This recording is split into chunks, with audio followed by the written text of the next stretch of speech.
What's up, my fellow Toonologists? First things first, you know the deal. Thank you guys for clicking on this video. You already know I appreciate every single one of you that decides to give me some of your time. Genuinely, without you, there's no me. You know what's going on. But you also know I'm not finna talk your heads off because you read that title. You know what you're here for. We are finna rank every TMNT adaptation's design, bro. We're gonna look at every on-screen version from the 1987 series all the way to last year's Tales of the TMNT. And before I get into this ranking, y'all gotta realize the Ninja Turtles is a large franchise with a bunch of different looks, adaptations, and takes. Everyone's rankings are not gonna be the same. Mine's isn't the definitive one, it's just how I feel about them. Let's go. Coming in at the very bottom, I ain't gonna lie to y'all, bruh, the Next Mutation. TMNT, the Next Mutation Turtles, they are so ugly. So goddamn cheap looking. They scare me. The looks of the Turtles alone steered me away from it. Like, I watched a bit of it growing up. I ain't watched enough to tell you anything about the show. I just remember the crossover they had with Power Rangers in space. But I cannot get with these designs, bro. I'm not gonna lie. Then Splinter? Do you know what Splinter looks like in this series? He's scary as well.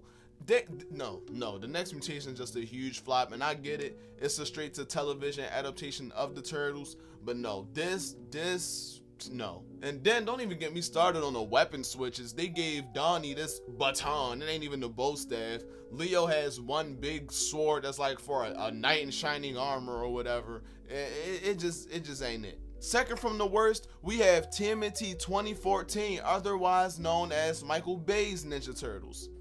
These turtles, I get it. Michael Bay was going for an ultra realistic look, but I'm gonna be honest, they look terrible. First of all, I hate the fact that these turtles are so goddamn big. They're the size of Hulks. I am not a fan of their size. When you think about the size of the Ninja Turtles, they are usually pretty short. Yes, they're mutant turtles, but they're usually on the shorter side of the realm. So making them super duper tall and muscular, I was not feeling that. And that's part of the reason why they made the Shredder damn near Megatron, so he could take on these giant turtles, because a regular person is just simply not beating them. I also am not a fan of the freaking accessories that Michael Bay put on these turtles. I know Michael Bay wasn't in charge of the full-on designs all the way, but you know, it's his movie, we gonna give it like that. But yeah, I don't like the accessories, the clothes, and the necklaces, and the tattoos, and the sunglasses. It's too much going on with these turtle looks, bro. It's so disturbing. And then Raph has the do-rag. I'm not a fan of the do-rag thing. It grew on me, I'll say, but I don't like it. And this is most definitely the adaptation that started that for Raph. Yeah, it's just these looks are not favorable. I can't get with them. Third from the bottom, TMNT 3, Turtles in Time, whatever you want to call it. Oh my god. These animatronics in the face, the spots all over the body, the way the mouths move. Oh my, ew. It is such a downgrade from the turtle designs and looks we have in the first two 90s movies, and I believe that's because they switched like companies who were like making them at the time, so that's why they do look different. They switched over to someone else that made them, and I ain't gonna lie, that was such an L decision, gangy. Now, while these turtle looks, they ugly, all four of them ugly as hell, but they are a step up and better than the Next Mutation and 2014 TMNT's designs. I can look at them and be like, they ugly, but I let it slide. The two before it, nah. Next, we're gonna talk about TMNT 2016 Out of the Shadows Ninja Turtles, the second Michael Bay Ninja Turtles movie. This design, right? While it is generally the exact same from the first movie, it's a step up. You wanna know why it's a step up? Because one, Michael Bay took off a lot of the extra accessories they had from the first look. They had all the extra clothes and paddings and all that going on. But in this second movie, Michael Bay toned it down a bit, got rid of a lot of them accessories so we could really look at these turtles and enjoy their builds, their structures. We can really see more of them. You get what I'm trying to say? And I also feel like there seems to be a tone change within like their skin tones and like the saturations and the colors, because they look a little lighter. Like, they look a little lighter. They're more easier to look at and see, and you can really get good glimpses of their like skins and shells, because in the first movie it was pretty dark, but in the second movie it's like a lighter aesthetic going on. I don't know if it makes sense to y'all, but it makes sense to me. That's enough of a reason for me to be like, okay, Michael Bay, you did something right with this. All right. But the only thing that holds it back is they're still giant hulking turtle monsters. I'm just not a fan of them being super big and super ugly. I can't get with that. I just never will. The turtle designs that are better than theirs though, Rise of the TMNT. Now listen, when it comes to the Rise Turtles, it's a mixed bag. I'm so 50-50 about the designs of the turtles in this series, because when you look at them individually, I feel like they all look really good, and their designs do kind of incorporate into their personalities a bit. It looks good separately, like individually I can say they look cool, but the Ninja Turtles are a team. They're together. They are a unit. They're a group of four, and I hate them being different species of turtles. I'm not a fan of that. That's one of the biggest downsides of the Rise of the TMNT for me. Leo is a red-eared slider, and I will say I think Leo is the best looking turtle. I love the red streaks across his face. Then you got Mikey, who's a box turtle. I love Mikey's design with the stickers on his shell and all of that. It looks really nice. Donnie is a soft shell turtle. I like that touch, giving him a reason to have, like a cybernetic shell on his back. And then you have Raph, who's a giant snapping turtle, which is cool. Like I said, they're cool individually, but together as a Ninja Turtles team, I'm not a fan of the different turtle species. I can't get with that. That's why I said it's a 50-50 thing for me, because like I just told y'all, individually, by themselves, I can rock with it. But together, how they're supposed to be a team, not so much. Now we are going to talk about the 1990 and Secret of the Ooze Ninja Turtle looks and designs. These turtles look amazing. I have zero things negative to say about them. The animatronics in the face look good. The suits on the bodies look good. The stunt actors inside the turtles and all of that, I don't know how they do it, but they make it look good, nice and fluid. Super simple, super effective. Like I said, I have no downsides or complaints about this. Well, I have a little nitpick that I do have with some other adaptations coming up, is that I feel like there's not enough diversity within the turtles' looks. Like, they all look exactly the same for the most part, aside from maybe their shade of green and their bandana colors, obviously. But yeah, TMNT 1990, dope, love it, no negatives. Getting into the top 5, we now have the Batman vs. TMNT Turtles.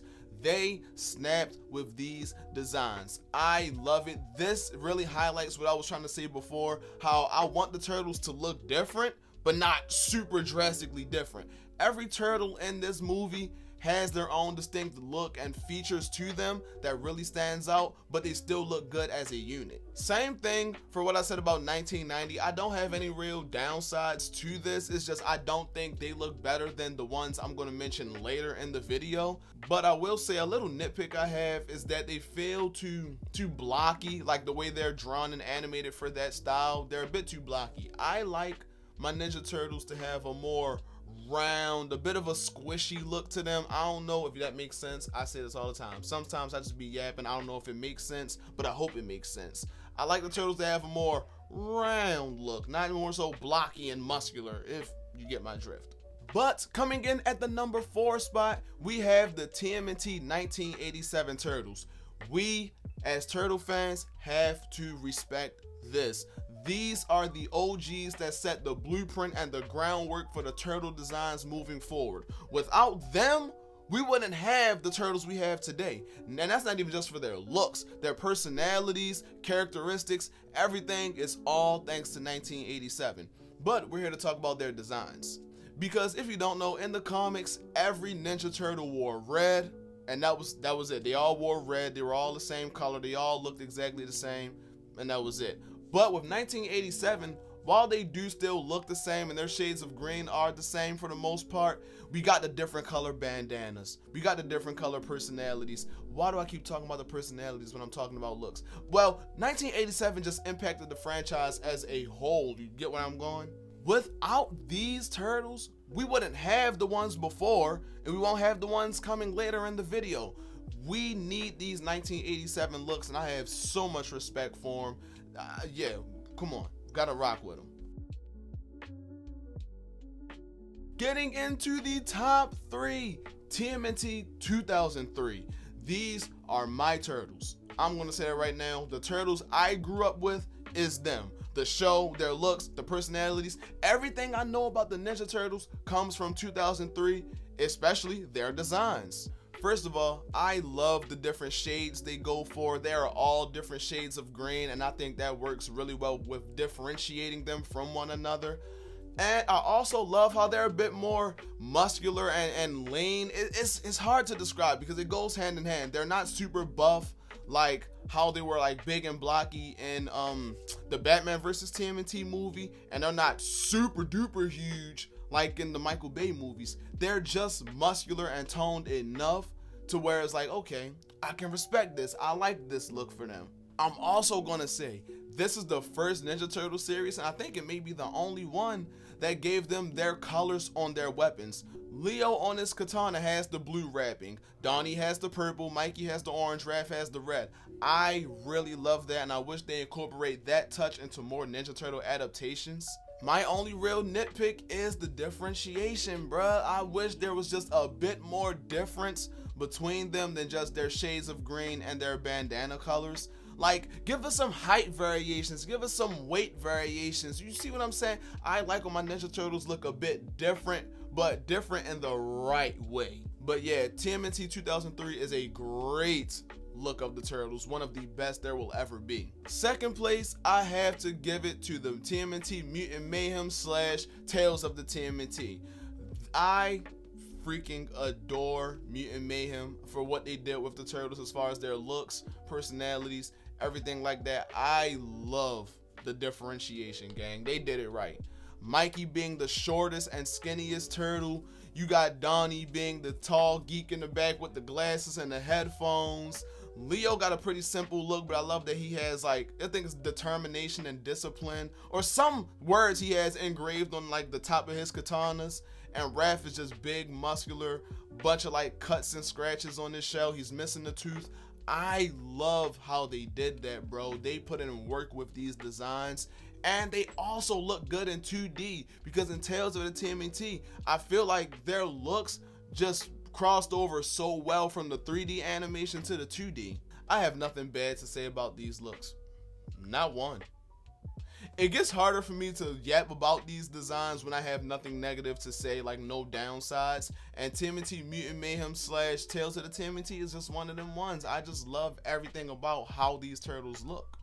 And for the #1 design of the Ninja Turtles to ever grace our screens comes from the 1994 We Wish You a Turtles Christmas. Oh my god, these looks are so freaking peak.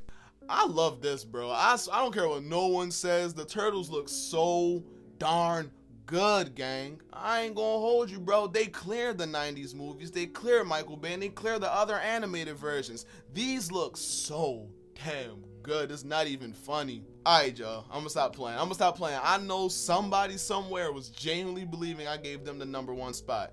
But no, the #1 look in all of Ninja Turtles for their on-screen adaptations is TMNT 2012. No brainer, no debate, no competition. It's them. I have said it so many times across TikTok, Instagram, all of that I think these are the best looking turtles. First of all, let's talk about their differences and how they really coincide with their personalities. Mikey, he's the shortest turtle. He's a bit pudgier and more round, seeing as he's the baby brother of the group. He also has freckles on his cheeks, and he has light blue eyes, giving him such an innocence to him. You see what I'm saying?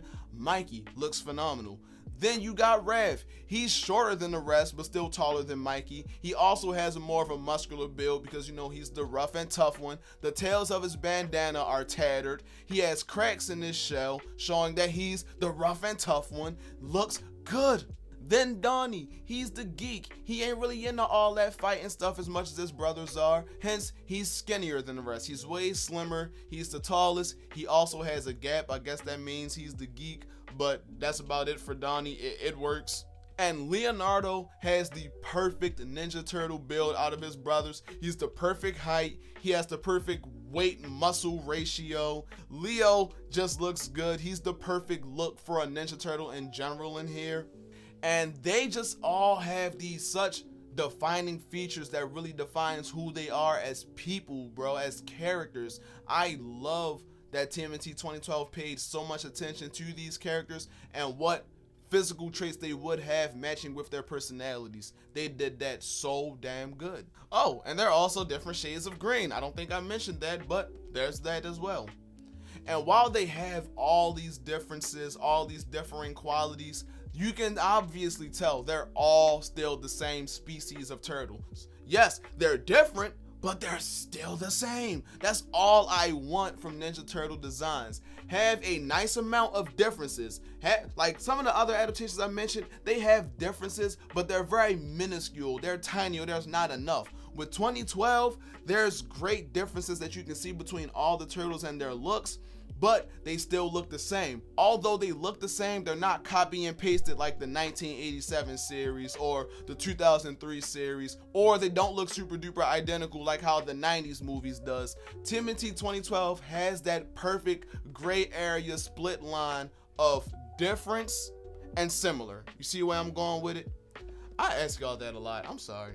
But yeah, gang, that was just my quick ranking of all the on-screen TMNT adaptations. I believe that was everyone. I would hope that was everyone. If it wasn't, I may have to run this video back in the future with the forms. I said forms. With the designs that I forgot, so let me know in the comments if there's any that I didn't put on here. As always, like, comment, share, subscribe, all the good YouTuber chiz. You guys get me out into the algorithm when you watch, when you like, when you comment, when you share. You guys are detrimental to my success as a content creator. So I appreciate every single one of you that watched this video and gave your boys some of your time. Follow me on Instagram at finding.miko. Follow me on TikTok at findingmiko. Follow me on Twitter at finding_miko. And I will see you guys in the next video.